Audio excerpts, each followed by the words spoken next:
El misterio del Océano Pacífico.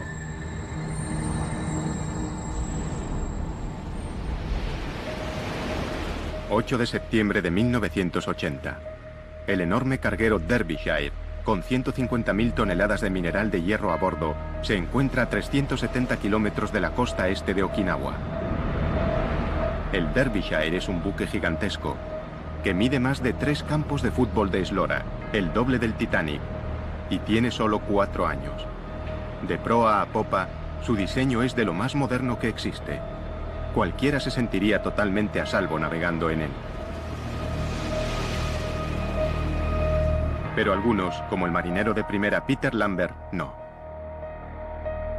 Cuando venía a casa de permiso hablaba del barco en el que había estado, de la gente que había conocido, los marineros, los amigos que había hecho.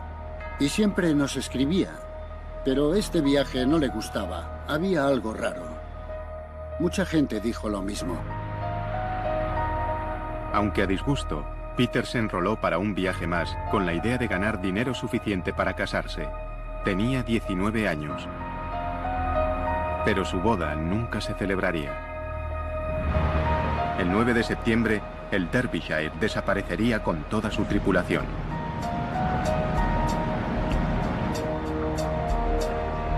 Era el barco británico más grande que se hubiera perdido nunca en el mar, y nadie se explicaba cómo. ¿Cómo podía este barco gigante, tripulado por marineros experimentados, desvanecerse sin más, sin haber hecho una llamada de socorro y sin dejar rastro? ¿Sería otra víctima de uno de los enigmas más aterradores y duraderos del Océano Pacífico? Al sur de Japón se ubica una vasta extensión de océano vacío. Desde 1940, en estos crueles mares, han desaparecido misteriosamente un buen número de barcos gigantescos. Muchos de ellos se perdieron sin haber enviado siquiera un SOS y sin dejar pista alguna de su paradero. Pero estas aguas llevan siglos cobrándose víctimas. Hace mucho tiempo, los marineros japoneses dieron a esta región un nombre espeluznante: Naoumi, el mar del diablo.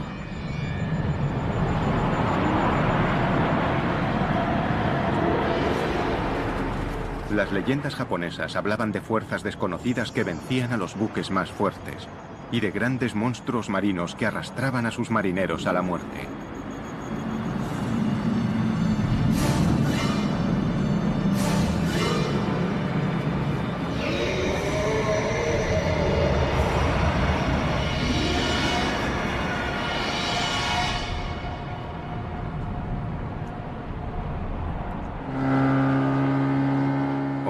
La leyenda de los monstruos marinos ha perdido peso, pero los pescadores japoneses siguen temiendo al mar del diablo, aunque su riqueza les impulsa a arriesgar sus propias vidas. El mar del diablo es un mar de abundancia. Siempre hemos pescado allí. Pero aunque hay muchísimos peces, el precio por capturarlos a veces es muy alto. Este mar es distinto. Las olas cambian rápidamente y de modo impredecible. Por eso, si te relajas a bordo de un barco, puedes tener problemas. Intrigados por los continuos informes sobre desapariciones misteriosas, los investigadores han buscado patrones que pudieran resolver el enigma del mar del diablo.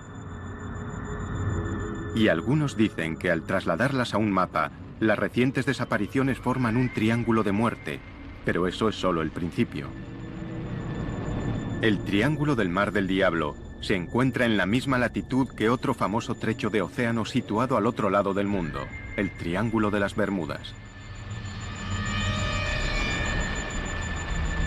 ¿Podría ser algo más que una coincidencia? ¿Podría ser el Mar del Diablo otro Triángulo de las Bermudas? ¿O incluso más mortal que el propio Triángulo de las Bermudas? Hay quien cree que podría serlo.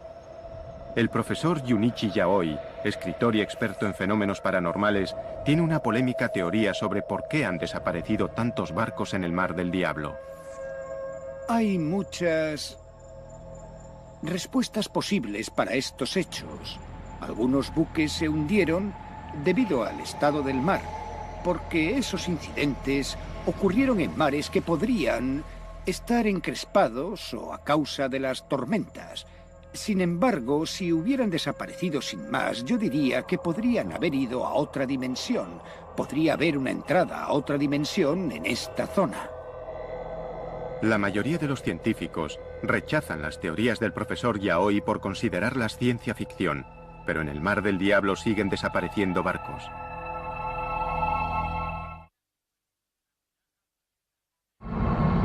Enero de 2002. El MV Linji, un carguero chino con 19 hombres a bordo, no llega a su destino en el puerto japonés de Kagoshima.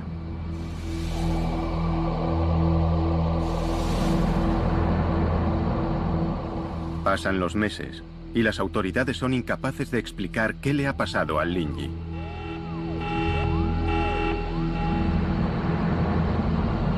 Desapareció sin haber realizado una sola llamada de socorro y sin dejar rastro alguno.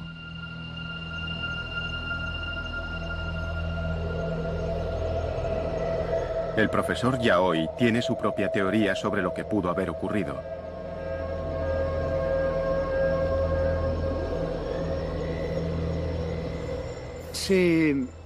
Lo explicaré con un ejemplo muy sencillo. Imagínese una onda de radio. Como todos sabemos, los programas de televisión, ya sean dramáticos, documentales o informativos, se hacen en un estudio. Cuando se emiten, se convierten en ondas de radio que nosotros no podemos ver ni tocar.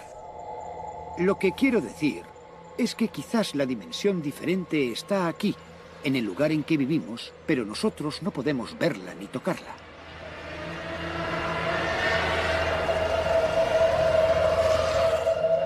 Aunque hay quien ve en la teoría del profesor Yaoi una manera sencilla de explicar lo inexplicable, los expertos marítimos son escépticos.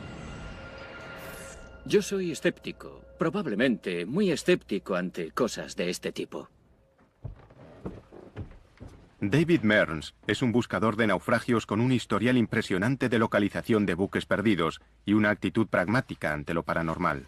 La gente me contrata para que encuentre respuestas desde el punto de vista científico y técnico. Por eso, si de pronto dijera... no puedo explicarlo. Debe de ser por el Triángulo de las Bermudas o por el Triángulo del Pacífico. No creo que volviera a tener nunca alguna credibilidad. En 1994, David y su equipo acometieron uno de sus mayores retos hasta la fecha: resolver el misterio del buque perdido Derbyshire. Sería una misión muy exigente incluso para un experto como él. Esta vez se enfrentaba a un enemigo formidable, tal vez el más duro de su carrera, al Mar del Diablo.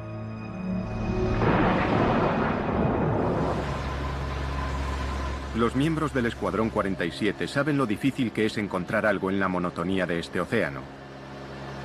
Los ojos de la Armada de los Estados Unidos en el cielo se encargan de la guerra antisubmarina, la vigilancia y las operaciones de búsqueda y rescate. No hay ningún lugar de la región al que no podamos ir en un periodo razonable de tiempo. Siempre tenemos un avión preparado para salir en una hora. Siempre está disponible para cualquier tipo de misión de búsqueda y rescate, de actividad de piratería o cualquier otra cosa. La patrulla 47 está en su puesto lo más rápido posible. Los aviadores conocen la región como la palma de su mano, pero ni siquiera ellos pueden explicar lo que han experimentado en este mar.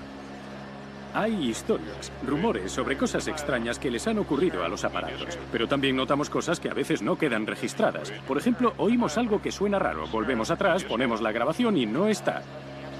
Hay muchas historias sobre cinturones que se desabrochan y trampillas que se abren y cierran solas en zonas diferentes por las que volamos. En un trabajo tan peligroso y especializado como este, hay que estar prevenido. Los hombres y mujeres que vuelan por estos cielos hostiles saben que no son solo barcos los que desaparecen. Los cielos del Mar del Diablo se han cobrado su cuota de aviones. Y hay una desaparición misteriosa que obsesiona sobre todas las demás a las tripulaciones que sobrevuelan esta zona a diario. 22 de marzo de 1957, 4:48 de la mañana.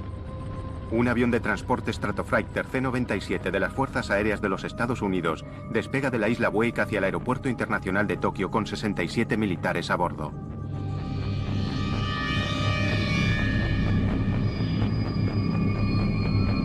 La duración aproximada del vuelo es de 9 horas y media y el aparato lleva combustible para 13 horas y media. Durante 8 horas, el vuelo discurre con normalidad. A las 2:30 de la tarde, el piloto comunica por radio como hora aproximada de llegada a las 5 de la tarde y añade que todos los equipos funcionan con normalidad. La climatología es buena y las condiciones de vuelo casi perfectas. 1 hora y 15 minutos después, el piloto comunica por radio que está a 320 kilómetros de Tokio. Los controladores aéreos esperan la llegada del aparato en un plazo de 2 horas. Pero el C-97 nunca tomó tierra en el aeropuerto.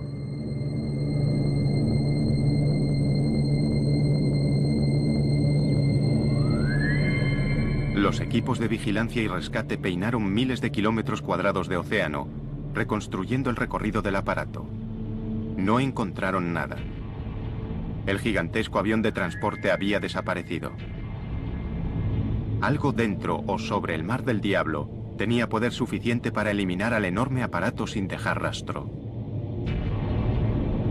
¿Qué pudo haberle ocurrido a este formidable avión, fabricado para el combate y en condiciones perfectas para el vuelo?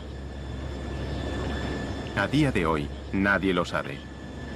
Sigue siendo un misterio y un peligro que los hombres y mujeres del ejército deben aceptar en el cumplimiento del deber.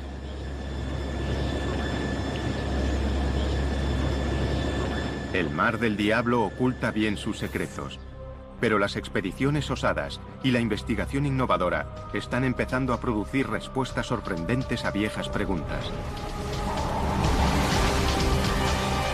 Al igual que en el Triángulo de las Bermudas, nada es nunca lo que parece en el Mar del Diablo. El servicio de guardacostas japonés registra más de 2.500 accidentes marítimos cada año en las aguas japonesas.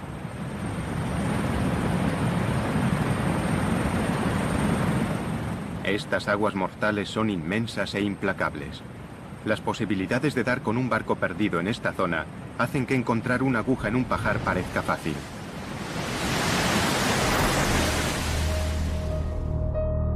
Por eso, 14 años después de que el buque gigante Derbyshire desapareciera sin dejar rastro en el Mar del Diablo, casi todos creían que nunca sería encontrado. El informe oficial culpó a las fuerzas de la naturaleza y el caso se cerró. Pero las familias de la tripulación del Derbyshire no iban a permitir que el suceso se olvidara. Querían respuestas. Lo único que queríamos eran pruebas que demostraran exactamente qué le había ocurrido al barco y por qué 44 personas habían muerto. La única manera de que se reabriera la investigación era que tuviéramos nuevas pruebas y estas se hallaban en el Derbyshire. Y todo el mundo estaba seguro, en la industria mercante, de que nunca encontraríamos ese barco. Pero las familias se negaron a rendirse.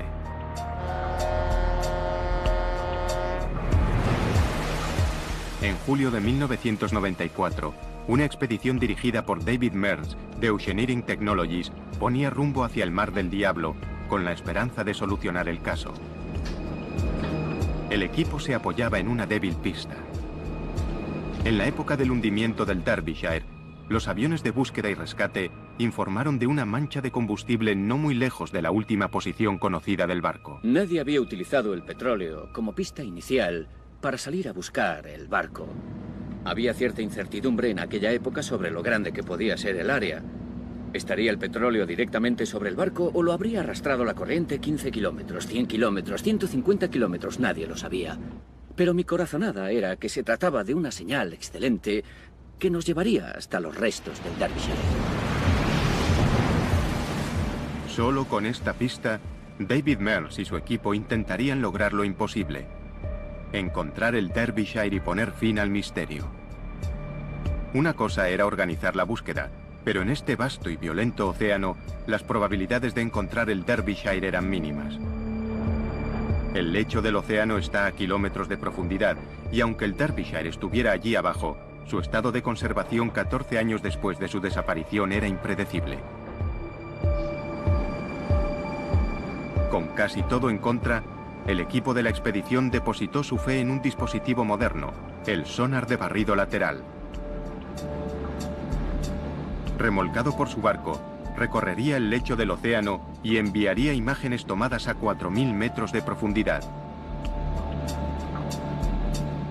Pero estos barridos del sonar serían también una carrera contrarreloj.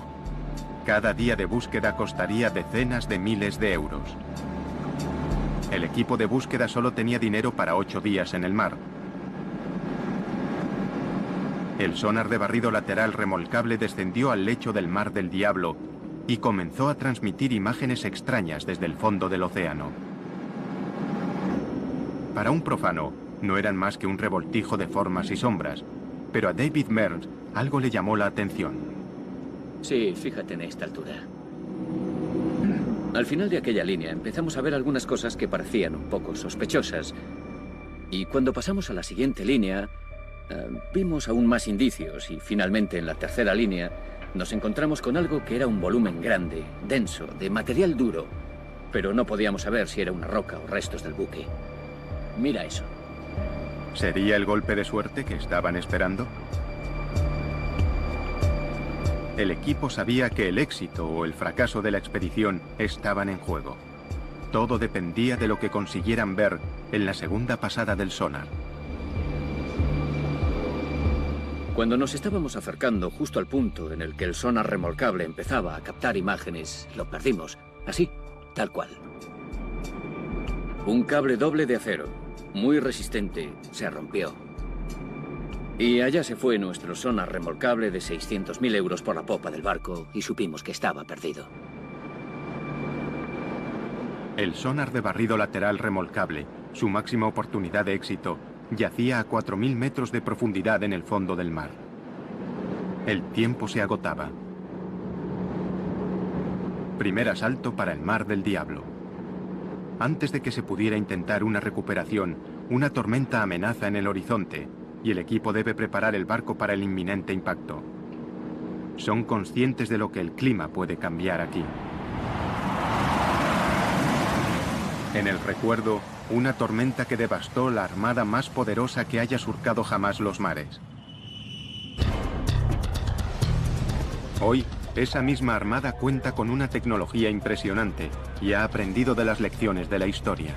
¿Pero estarán destinados estos marineros a enfrentarse una vez más a la furia del Mar del Diablo?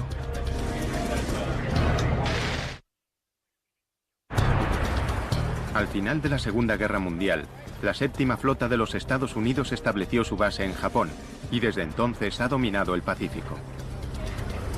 La séptima flota navega por aguas japonesas sin miedo, al menos a ningún enemigo humano. Pero estos marineros saben que si bajan la guardia, el Mar del Diablo puede jugársela en un abrir y cerrar de ojos. Muchas veces disfrutas de vientos favorables y de mareas en calma. Mejor imposible. Miras el horizonte, hay una brisa agradable, el sol brilla y te dices que si no estuvieras en la marina te estarías bronceando.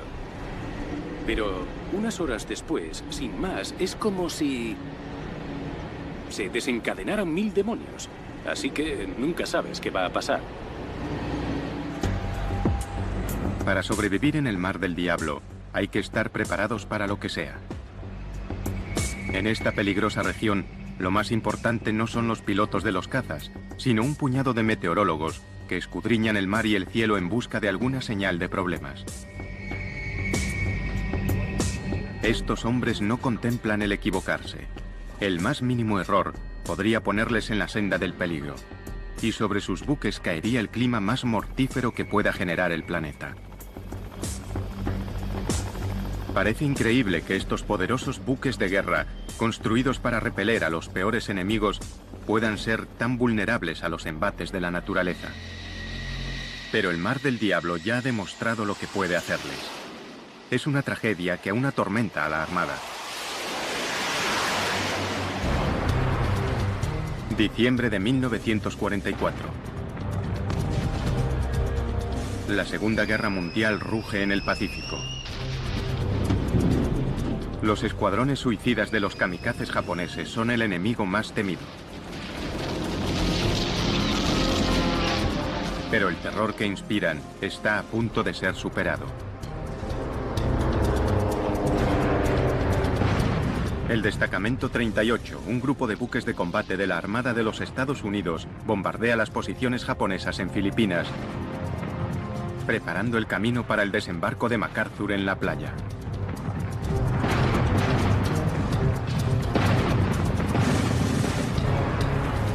Después de 3 días de bombardeos, deben interrumpir el ataque y situarse en formación para repostar. Pero en el horizonte se está formando una fuerza mortal. Una fuerza mucho más destructiva que todo lo que los japoneses pudieran lanzarles. Mientras los barcos intentan repostar en un mar cada vez más difícil, les acecha la furia creciente de un poderoso tifón. Cuando la tormenta se desata, no hay donde esconderse. Los marineros del Destacamento 38 se ven luchando por salvar sus vidas. El mar es descrito como montañoso. Estaba muy encrespado. Los barcos se balanceaban. El viento estaba entre los 50 y 75 nudos con rachas que alcanzaban los 120. El nivel de ruido era terrible. Y por supuesto, los barcos se movían de lado a lado, arriba y abajo. Fue una experiencia aterradora para los hombres de a bordo. Hubo marineros que, aunque se habían enfrentado a la amenaza kamikaze, descubrieron que el tifón era la peor experiencia de sus vidas. Cuando cesó, habían muerto 765 marineros norteamericanos. Fue el peor desastre natural de la Armada de los Estados Unidos en el siglo XX. La poderosa flota, con las cicatrices de la tragedia bien visibles, regresó a puerto. El tifón asesino había pillado al Destacamento 38 por sorpresa. Para evitar que volviera a suceder un desastre parecido, la Armada estableció puestos de información meteorológica por todo el Pacífico. Hoy, el Mando Meteorológico y Oceanográfico de la Armada de los Estados Unidos en Yokosuka, Japón, está en alerta máxima. En el Mar del Diablo se está formando un potente tifón. Esta región mortal es una fábrica de tifones. Sus aguas cálidas pueden generar hasta 30 tormentas asesinas al año. Torbellinos con vientos de 320 kilómetros por hora y olas de hasta 20 metros de altura que se desplazan a 80 kilómetros por hora por el mar, devastándolo todo a su paso. El oleaje asociado con la tormenta ahora mismo es de unos 9 metros. Por eso estamos alejando a los barcos de la zona. Estamos alejando a los barcos de la costa de China y esperamos que se mantengan vientos de 80 nudos con rachas de 105 desplazándose al oeste. Cuando los vientos superan los 170 nudos o 315 kilómetros por hora, un tifón se convierte en un supertifón. Una de las fuerzas más devastadoras de la naturaleza y la peor pesadilla de un meteorólogo marino.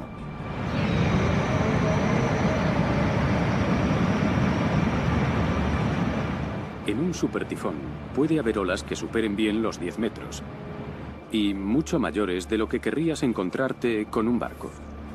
Capaces de hundir barcos, hacerlos encallar, destruir instalaciones portuarias y casas en las islas y devastar absolutamente todo lo que se encuentran. Un viento de 170 nudos derrumbaría muros de hormigón y estructuras permanentes. La labor de un meteorólogo naval consiste en asegurarse de que si un monstruo meteorológico como este agita los mares, no se encuentre nunca con un buque de la Armada de los Estados Unidos. Si están lo suficientemente cerca de tierra, pueden capear el temporal en la seguridad relativa de un puerto, pero los buques que están muy lejos de la costa no tienen otra opción que afrontar la tormenta. Muchos de los barcos perdidos en el Mar del Diablo han desaparecido durante los peores meses de invierno, cuando las tormentas son más frecuentes y mortales. Pero estos son buques gigantes, pensados para resistir las peores condiciones. Un tifón solo no podría hundirlos. Cuando el gigantesco carguero Derbyshire puso rumbo hacia el Mar del Diablo, era septiembre de 1980, la peor época en la estación de los tifones. A las 10:19 de la mañana del 9 de septiembre, el capitán informó de que el Derbyshire estaba luchando contra vientos de 110 km por hora y olas de 10 metros.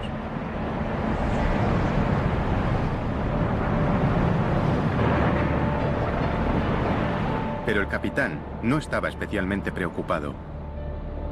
Se mostraba confiado en que un barco tan grande y tan bien diseñado como el suyo no debería tener problemas para mantenerse a flote aún en esas condiciones. Comunicó por radio que su llegada a puerto no se retrasaría más que unos días.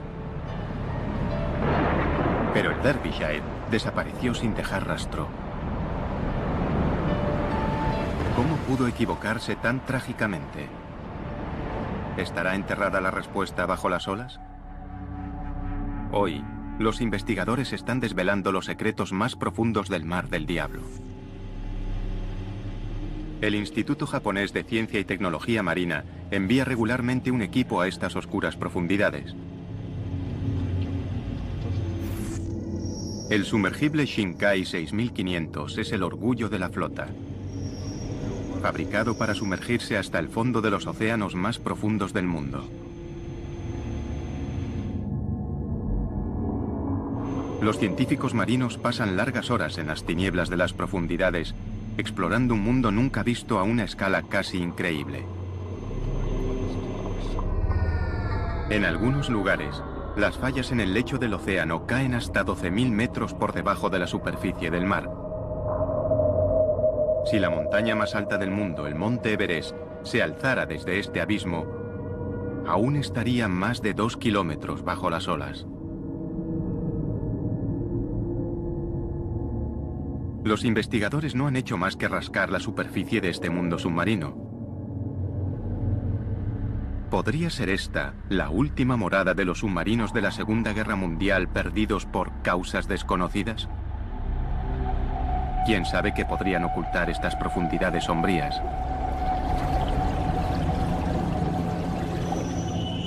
Se ha sugerido incluso la existencia de una fuerza extraterrestre que acecha bajo el Mar del Diablo.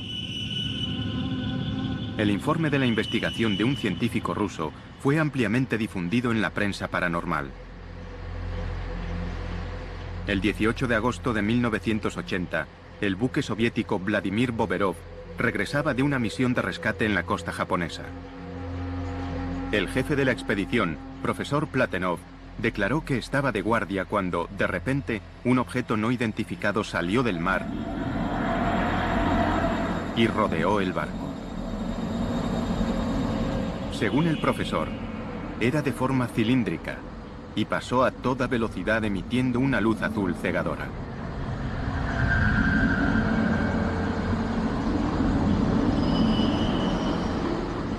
El profesor declaró que aquel extraño aparato no se parecía a nada de este mundo.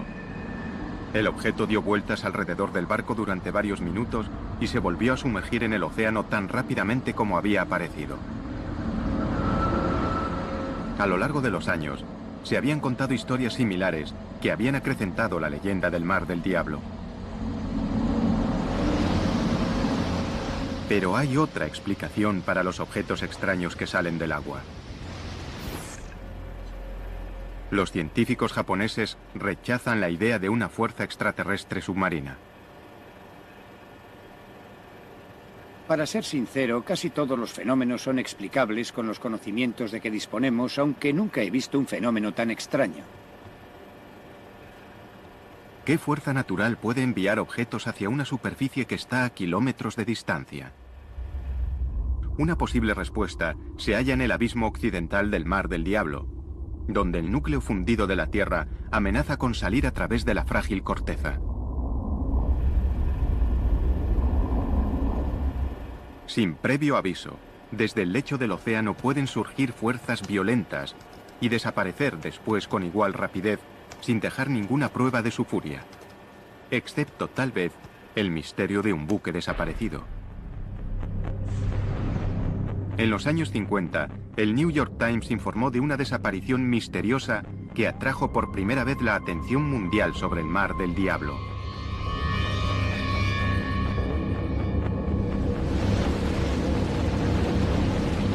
...23 de septiembre de 1952... el Kayumaru 5, un buque de investigación de los guardacostas japoneses con 31 personas a bordo se dirige hacia el arrecife Myojin, en el Mar del Diablo, para estudiar una extraña actividad submarina. Dada la buena marcha que llevan, la tripulación espera llegar al arrecife en menos de un día. Pero después de 3 días de silencio de radio, las autoridades declaran el buque desaparecido.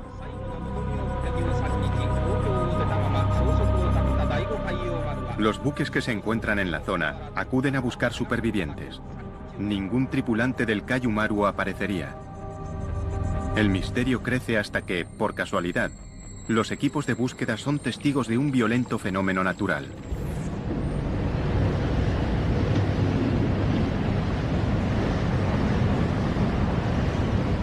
Si la erupción hubiera ocurrido súbitamente bajo el Kaiju Maru, el buque se habría hundido de inmediato, sin tiempo siquiera para emitir una señal de socorro.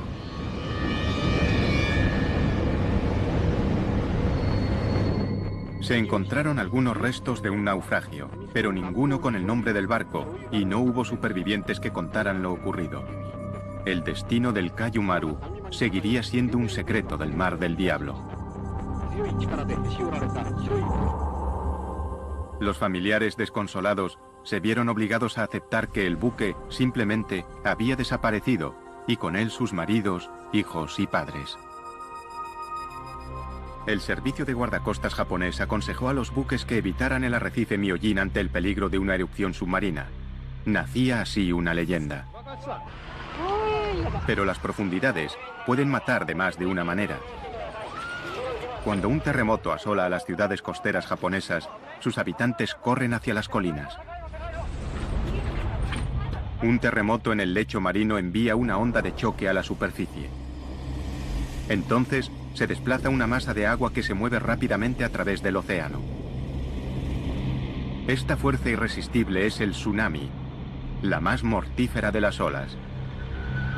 En océano abierto, los tsunamis pueden alcanzar más de 800 kilómetros por hora. Cualquiera que se encuentre en su camino, en tierra o en un puerto, no tiene ninguna posibilidad. De pequeño, Takeo Suzuki fue uno de los pocos afortunados que sobrevivieron cuando un tsunami aniquiló su aldea. Fue realmente terrible. A las 12 en punto se produjo el terremoto. Unos minutos después llegó el tsunami. La gente intentó huir. Los que murieron no estaban muy lejos de nosotros, pero por desgracia murieron.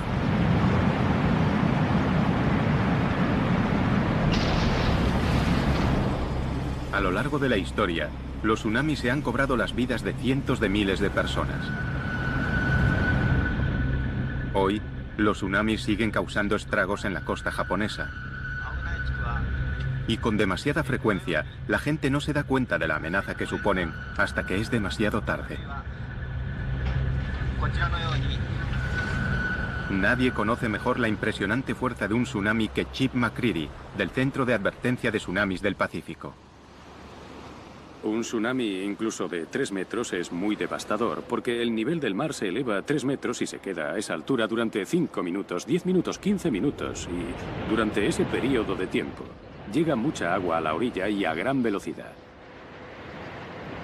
Esto no solo produce inundaciones, sino que la fuerza del agua derriba cosas y arrastra escombros que a su vez se convierten en arietes. Algunos expertos han sugerido que estas olas monstruosas podrían ser las responsables de la desaparición de buques en el Mar del Diablo. Pero quienes mejor conocen los tsunamis afirman que es poco probable. Un tsunami muy destructivo solo alcanzaría 1 metro o menos de altura en mar abierto. Y como estas olas son muy anchas, el tiempo que la ola necesita para levantarse y después volver a bajar es muy largo. Podría ser de entre 20 minutos y 1 hora. Así que este lento ascenso y descenso del mar en medio del océano pasa casi inadvertido.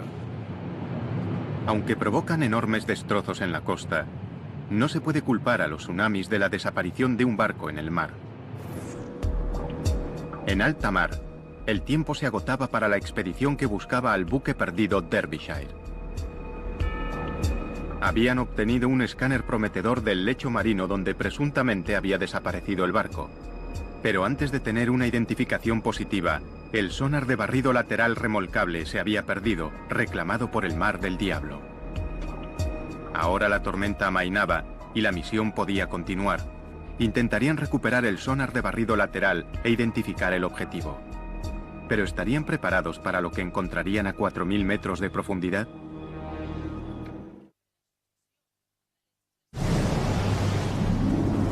Nada está a salvo en el Mar del Diablo, considerado por algunos el Triángulo de las Bermudas del Pacífico. Los barcos desaparecen de la superficie, los submarinos se sumergen hacia su perdición, los aviones se desvanecen en los cielos. Algunos culpan a fuerzas artificiales, otros a fuerzas naturales. Pero sin duda, se trata de una de las zonas más peligrosas y misteriosas de todos los océanos del planeta. Y una pieza del rompecabezas estaba resultando esquiva hasta la frustración.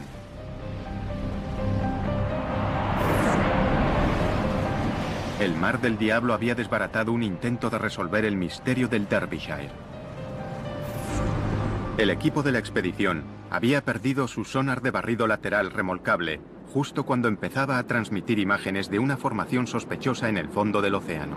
Ahora tendrían que organizar una misión de rescate, intentar recuperar el sonar remolcable e identificar el objetivo que se encontraba en el fondo. El equipo preparó su vehículo manejado a distancia, el ROV. Esta misión le exigiría el máximo. ¿Soportaría el armazón de titanio del ROV las presiones aplastantes que podría encontrar en su descenso? Unos finos cables eran lo único que mantenía unido este sumergible de tecnología punta al buque. Si algo salía mal a 4.000 metros de profundidad, desde la superficie no se podría hacer nada. La tensión era tremenda. Teníamos un elemento del equipo carísimo sumergido en el lecho del océano. Había un naufragio que era el que buscábamos. Pero si no obteníamos una imagen que lo demostrara, nadie nos creería. Y volver, sin haber conseguido nada, era fracasar en todos los frentes. Recuperamos el sonar remolcable. Y recuperar una sonda de 1 tonelada y subirla a cubierta fue algo técnicamente muy difícil de conseguir. Después teníamos que sumergirnos y nos quedaban 6 horas antes de tener que levar anclas y marcharnos del lugar. La ansiedad a bordo crecía a medida que llegaban de las tinieblas oscuras imágenes nunca vistas. El ROV captó un rastro de reluciente mineral de hierro, la carga que el Derbyshire transportaba cuando desapareció.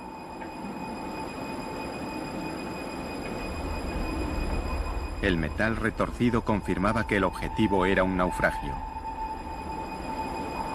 Y entonces, el momento que todos esperaban.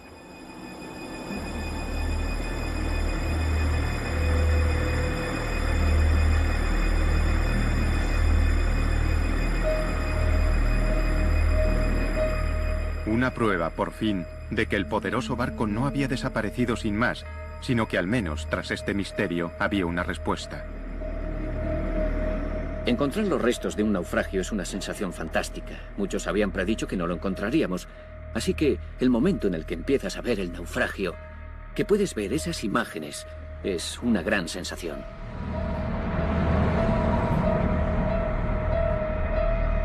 Para Paul Lambert, de la Asociación de Familiares del Derbyshire, la noticia supuso un alivio y una repentina y demoledora sensación de pérdida. Muchas familias, en el fondo, no habían aceptado que el Derbyshire se había hundido.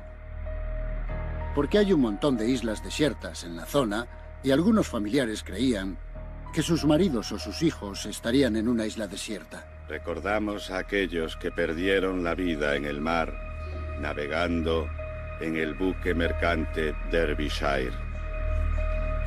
Cuando el barco apareció, les arrebatamos esa idea. Y hubo muchas emociones enfrentadas. La realidad, de repente, de que tu ser querido no va a volver a casa. Aunque hayan pasado 14 años desde que se hundiera el barco, aún se aferraban a eso. Jeffrey Victor Underhill.